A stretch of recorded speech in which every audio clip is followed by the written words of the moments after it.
제목이요. 이제 내려가 볼까요? 이게 뭐 어떤 바닷속에 내려가 볼까요? 뭐 이런 의미일까요? 앞으로의 계획이라는 질문이 너무 두려웠던 때가 있어요. 표지가 저희 남편입니다. 정말 찐사랑을 네. 이렇게 또 책에서 좀 표시를 하시는데 그리고 이 우리는 닥터 프렌즈. 안녕하세요. 예, 닥터 프렌즈입니다. 안녕하세요. 헬프님들, 제가 돌아왔습니다. 아주 초창기 구독자분들이면 아마 기억하실 건데 채널 초창기 때 거의 처음으로 콜라보한 분이지 않을까 싶은데요. 그래요? 그때 2019년이었는데 맞아요. 벌써 5년이나 됐어요. 맞아요. 저 모르시는 분도 계실 테니까 좀 소개를 좀 할까요? 저는 2006년에 KBS 공채 아나운서로 입사를 해서 방송을 시작했고요. 2년 만에 회사를 때려치고 나와서 퇴사를 하고 다양한 방송 프로그램 뭐 진행도 하고 그렇게 방송 생활을 하고 있는데 2015년에 제가 스쿠버 다이빙 강사가 됐어요. 맞아요. 그래서 제가 수중 전문 채널을 운영하고 있을 때 다이빙 의학에 대해서 선생님들이랑 콜라보를 하고 싶다고 엄청 용기를 내서 제가 직접 메일을 썼는데 처음에 이제 선생님들이 가짜 아니야? 최소한 사칭 아니야? 약간 이렇게 생각을 하셨다고 하셨어요. 맞아요. 그래서 그때 채널 나왔는데 그런 거 있잖아요. 일적으로 만났는데 이 사람 너무 좋은 것 같아서 친구가 되고 싶다라고 느끼는 사람들이 너무 세 분 다 그런 분들이셨고 그때부터는 친구가 됐고 그때는 저도 미혼이었고 진선쌤도 결혼 안 하셨을 때였는데 서로 이제 짝꿍들 만나고 언론에 공개되기 전부터 만나면서 부부 동반 모임으로도 하고 어쨌든 그 이후에도 계속 이제 바다 다이빙 관심 가지시다가 결국 또 책이 나왔어요. 책을 2023년 1월에 제가 출판사랑 계약을 했는데 정말 꼬박 1년이 걸린 것 같아요. 그래서 사실 이 책이 나오고 대중 앞에서 제 책을 소개하는 게 지금이 처음이거든요. 그래서 내 책을 누군가 달린다는 게 떨리더라고요. 그래요? 네. 안 떨리셔도 될 것 같은데 책이 너무 좋아가지고. 진승쌤이 왜 이렇게 말씀하시냐면 제가 진승쌤한테 추천사를 부탁드렸어요. 정말 엄청 부담스럽게 제가 단독 추천사를 부탁드려가지고 여기 보시면 앞에 오진승 추천 써있고요. 강력 추천이라고 써있네요. 네. 저는 이제 처음에 책을 쓰신다고 했을 때 워낙 이제 다이빙에 진심이고 유튜브 콘텐츠들도 다이빙에 대한 정보를 쉽게 풀어주시는 그런 채널이셨기 때문에 입문용 다이빙에 대한 정보를 좀 제공해주는 내용이지 않을까 했는데 에세이라고 써있더라고요. 다이빙 에세이. 이 책은 다이빙을 소재로 한 감성 에세이입니다. 인생과 사랑이 담겨 있습니다. 다이빙과 관련된 인생과 사랑. 그렇죠. 그러니까 제가 다이빙을 하면서 다이빙이 인생과 닮아 있어요 라는 말을 되게 많이 해요. 이제 막 희로애락이 있었어요. 초보자일 때는 이제 누구나 사회생활에서 오는 그런 초보처럼 설렘도 있고 실수도 있었고 또 전문가까지 가는 과정에서 어려움도 있었고 그러면서 이게 삶의 이런 부분과 맞닿아 있네 이렇게 깨닫는 부분이 되게 많았던 것 같아요. 예를 들면 바다는 인간이 자력으로 숨 쉴 수 없는 공간. 맞아요. 그래서 우리가 들어가면 호흡하는 것부터 배워야 돼요. 근데 평소에 사람이 숨 쉬는 거 내가 어떻게 숨 쉬어야 되지? 배우는 사람이 아무도 없잖아요. 그쵸, 생각을 안 하죠. 의식을 안 하고 그냥 자연스럽게 숨을 쉬는데 나의 모든 게 이제 뒤바뀌는 경험이에요. 생각해보면 우리가 여행을 좋아하는 이유는 내가 주변에서 맨날 보는 것과 다른 이색적인 공간이라는 것 때문에 좋아하는 분들 계시잖아요. 맞아요. 그런 부분에서 볼 때는 이제 바닷속은 완전 이색적인 공간인 거죠. 그런 매력이 있는데 움직임이나 호흡 이런 기본적인 걸 익히고 봤더니 결국은 여기도 생명들이 살고 있는 공간이라 인간이 소중하게 생각하는 가치가 여기에서도 적용되더라. 이거를 깨닫게 되면서 이 스포츠가 막 더 좋아졌던 것 같아요. 책을 쓰시게 된 계기는 이런 걸 좀 알리고 싶으셨던 거예요? 뭔가 글을 쓰고 싶다는 욕망이 되게 많았어요. 옛날 사람 생각일 수 있는데 이 책을 출판한다는 게 그냥 인터넷에 글 쓰는 거랑 좀 되게 다른 작업이잖아요. 그쵸. 그래서 제가 20대 때는 내가 책 내면 겁먹들었다고 20대가 벌써 책 내 이런 말을 들을 것만 같았어요. 그래서 늘 글을 쓰고 모으고 이런 걸 좋아했었는데 제가 마흔이 되면서 경험한 여러 가지들 중에 인생, 사랑, 바다, 해양생물 이런 거를 다 쓰고 싶은데 그걸 하나로 연결할 수 있는 너무 좋은 소재가 스쿠버 다이빙이더라. 사실 제 책이 크게 4파트로 나눠져 있는데 라이브, 러브, 다이브, 세이브예요. 그래서 라이브는 다이빙 인생과 닮아 있어요 라고 느끼게 된 여러 에피소드들을 통해서 이제 삶에 대해서 얘기하고 싶은 거예요. 예를 들어서 초보자는 누구나 서툴잖아요. 그렇죠. 근데 요새는 뭔가 되게 준비를 해서 딱 시작하는 초보자도 많고 타고난 능력이 좋은 초보자도 많아서 당연히 서툰 초보자가 당연히 당연하지 않게 되는 경우가 있거든요. 막 위에서 누르면 안 그래도 긴장했는데 더 못하게 되는 경우가 있어요. 근데 이제 다이빙은 모든 사람이 처음 물에 들어갔던 순간이 있잖아요. 그렇죠. 모든 어른은 아이였다처럼 처음 시작한 게 오픈워터거든요. 모든 다이버는 오픈워터였다. 이런 명제가 성립될 수 있는 게 전 너무 좋은 거예요. 왜냐하면 누구나 자기가 가장 서툴고 힘들었을 때를 기억하기 때문에 더 잘하게 됐을 때 초보자들을 보살피고 잘 대해줘야 되는 책임과 의무가 있는 거예요. 마치 어른이 아이를 보살펴하는 보살펴주듯이. 것처럼. 그런 것처럼 이제 약간 인생 얘기가 들어있는 파트고, 러브는 예. 제가 지금 세계에서 가장 큰 스쿠버 다이빙 단체의 글로벌 홍보대사를 맡고 있는데, 거기서 이제 처음 주어진 행사가 세부에 있는 한 수중 사진 촬영 대회에 참여를 하는 거였어요. 거기를 갔는데 세부 가다가 남편이 생겼는데 그러니까요.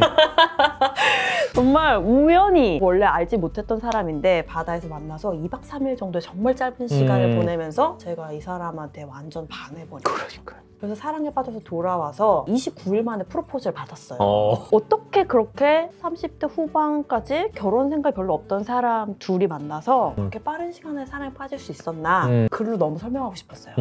사랑에 빠진 과정도 있지만 제가 저 사람을 만나서 변화한 게 되게 많아요. 그러니까 제 남편은 저희 단체에서 가장 레벨이 높은 강사거든요. 그리고 주 업이 스쿠버 다이빙 교육하는 사람이에요. 바다에서 보낸 시간이 너무 길기 때문에 저 사람을 만나면 진짜 바다의 찐친 같은 느낌인 거예요. 이 사람이 알려주는 바다는 진짜 바다인 것 같고 그래서 이 사람이랑 같이 다니니까 더 편안해지고 제가 옛날에는 큰 물고기 있잖아요. 예. 상어, 고래, 물개 이런 거를 찾으러 멀리 가는 거에만 의미를 뒀었는데 저 사람을 만나고 나니까 정말 좁은 구역 안에서 새끼 손톱보다 작은 생물들이 서로 밥 먹고 싸우고 대화하고 이런 거를 관찰할 수 있는 그런 즐거움들을 알게 됐거든요. 그런 내용들이 또 담겨있고, 보통 일반적으로 스쿠버 다이빙 바다에서 하는 거 아니야? 이렇게 생각하실 수 있는데 되게 다양한 이색적인 다이빙이 많아요. 그래서 동굴 다이빙, 맞아요. 바다에 빠진 난파선 다이빙, 또 얼음을 깨고 들어가서 하는 아이스 다이빙, 맞아. 이런 여러 종류들에 대해서 그걸 설명해 주셨더라고요. 네. 뭐 고수들이 하는 동해 다이빙. 맞아요. 그렇죠. 네. 제 책 내용을 얘기하실 때마다 너무나 감동적입니다. 그런 어떤 다이빙이 뭘까 하는 분들께 또 하는 내용. 이제 마지막이 세이브. 그렇죠? 세이브는 이제 해양 생물과 해양 환경 보호에 관한 내용을 담고 있는데 이렇게 하세요 저렇게 하세요는 캠페인성 그런 거 별로 안 좋아해요. 저도 뭔가 너 이렇게 해 하면 하려고 했다가도 하기 싫어졌던 성격이기 뭔가 때문에 좀, 예. 모든 거는 내 마음이 하고 싶어서 해야 이게 진정한 거지. 그래서 최대한 부담스럽지 않게 그렇지만 이런 이야기도 있는데 여러분 몰랐지요? 이제 좀 관심 가져보실래요? 약간 이런 정도의 느낌으로, 예를 들어 이제 막 상어한테 맨날 식인상어라 부르고 뭐 연쇄살인 막 이런 악독한 형용사가 붙는 거에 그쵸. 대해서 왜 그거의 진실이 아닌지 이런 것들도 설명해 드리고, 제가 이제 운이 좋게도 국가기관이라든지 기업들에서 그런 해양 환경과 관련된 활동을 할 수 있는 기회를 종종 주셨어요. 그래서 그렇게 큰 기관이나 단체가 후원해 주시면 거기서 또 얻을 수 있는 더 큰 배움이 있거든요. 그런 것들을 보고 경험하면서 느꼈던 것들을 또 책에 담았습니다. 이렇게 해서 총 4가지 영역에 굉장히 책도 두꺼워요. 그래서 저도 보고 깜짝 놀라서 이렇게 두꺼울 줄 몰랐어가지고. 표지도 직접 찍으신 사진에 맞아요. 이 안에 구성된 사진들도 다 직접 찍으신 거죠? 이게? 네. 표지가 저희 남편입니다. 제가 찍은 저희 남편. 정말 찐사랑을 이렇게 또 책에서 좀 표시를 하시는데. 그리고 이 오리발을 핀이라고 부르거든요. 근데 이 핀이 지금 굉장히 전설의 명품 핀인데 이제 단종이 돼서 안 나오는 핀이라서 저 핀이 아직도 있다니 이렇게 아는 사람은 알아보는 그런 핀이거든요. 그래서 제가 책에다 딱 박제했습니다.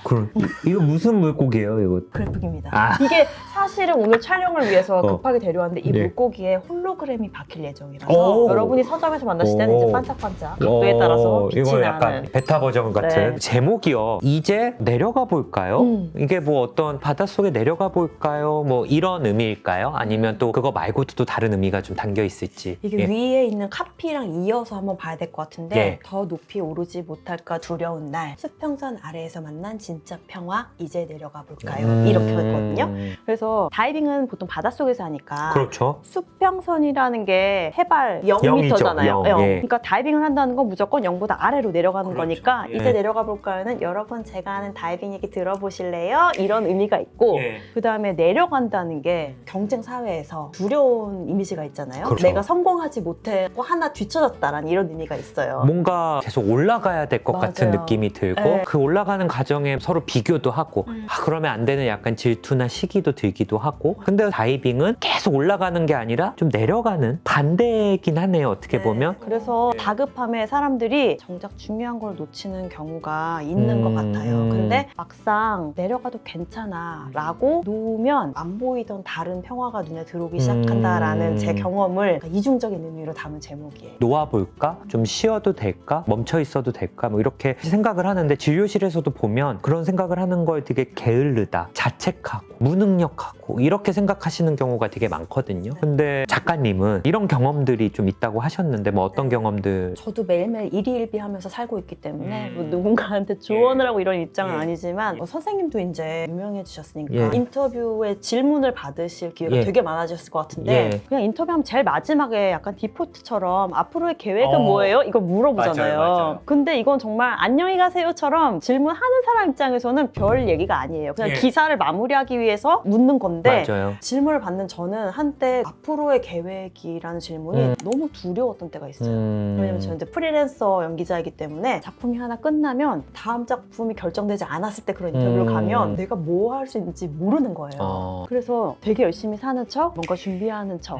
혹은 다음번에 한 단계 올라간 모습으로 나타날 것 같이 포장해야 된다고 생각하니까 엄청난 스트레스였고 두려운 시간이었던 것 같아요. 그리고 전화 왔을 때 친구들이 요새 뭐해? 하면 이제 그 질문이 그냥 별거 아닌 질문인데 요새 나 놀고 있다고 얘기하는 건가? 막 이런 마음도 들고 그런 때가 있었어요. 근데 몇 년 전에 제가 약간 재능 기부 같은 프로그램에 출연할 때 작가님이 되게 사람 마음을 터치하는 작가님이었어요. 그 사전 인터뷰 질문을 하는데 2시간을 넘게 통화를 한 거예요. 그래서 그분 항상 얘기를 나누다가 앞으로 계획이 뭐냐고 그분이 물어봤어요. 근데 제가 전 계획 없이 사는 게 계획이에요 라고 얘기를 했는데 그분이 그 대답을 너무 좋아하시더라고요. 제가 얘기하는 거니까 아무것도 하지 말고 계획하지 말라는 얘기가 아니라 오늘 나한테 주어진 일을 하루하루 열심히 하다 보면 나중엔 뭔가가 될 수도 있는데 이때까지 뭘 이뤄야지 라고 생각하면 그게 이제 무너졌을 때 오는 좌절이 더 크다라는 걸 알게 된 거예요. 내 인생의 행복은 언제나 계획하지 않은 곳에서 왔다. 그런데 정작 나를 분노하고 절망하게 한 건 내가 이렇게까지 계획하고 잘 준비했는데 이게 왜 안 돼? 라는 벽에 부딪혔을 때였거든요. 그래서 하루하루 그냥 내가 하고 싶고 나한테 주어진 소소한 일을 열심히 해가다 보면 내가 또 다른 모습으로 완성이 되어 있는 거지 뭔가를 계획하고 그거에 맞춰서 살려고 너무 애쓰지 않아도 좋다.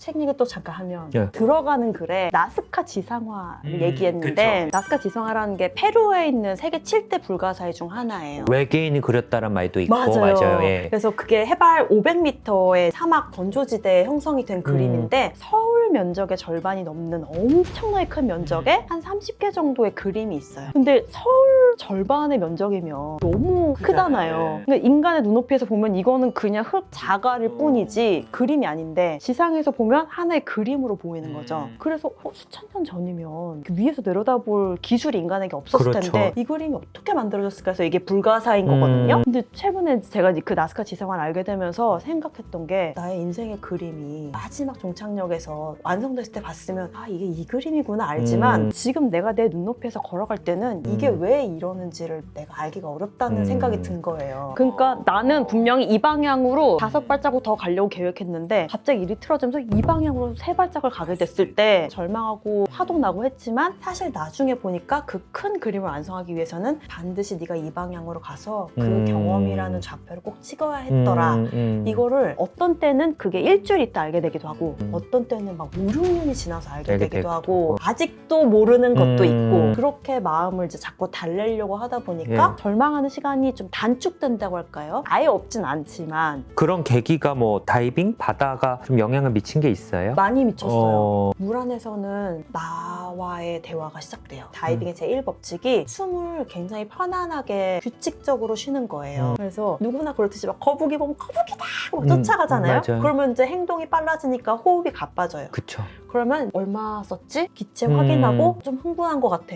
다시 좀 가라앉아야 가라앉히고, 돼. 이런 걸 우리가 일상생활에서는 좀 잘 안 한다는 느낌이 들거든요. 그쵸. 뭐 너무 또 많이 일을 하다가 번아웃에 빠질 수도 있고 네. 지칠 수도 있고 나를 돌아보는 나와의 대화가 바다에서 시작됐다라고 저는 생각해서 저한테는 스쿠버 다이빙으로 찾아왔지만 다른 많은 분들도 자기가 하고 있는 어떤 일상의 소소한 것에서 그런 것들이 있을지도 몰라요. 근데 오늘 하루 밥을 먹고 TV를 보고 이런 게 나 너무 나태한 것 같아. 나 무기력해라고 하지만 어떤 일의 의미는 있냐 없냐가 아니라 내가 어떤 의미를 부여하느냐인 것 같거든요. 오늘 오늘도 내가 밥 세 끼를 굶지 않고 음. 먹을 수 있었다는 것에 의미를 부여할 수도 있고 음. 의미를 주려고 하면 되게 아름다운 의미가 많은데 맞아. 그런 거를 우리가 너무 오르기 위해서 다 제쳐두고 살고 있진 않나. 안나. 음. 많은 분들이 라이브 부분에 특히 또 공감을 하시고 좀 느끼는 게 많으실 것 같은데 저는 개인적으로 좋았던 것 중에 하나가 부력과 중력을 이렇게 표현해 주시는 거. 엘프님들이 아직도 책을 읽지 않으신 분들도 많으실 테라 부력, 중력을 한번 좀 설명을 해주시면 좋을 것 같아요. 예.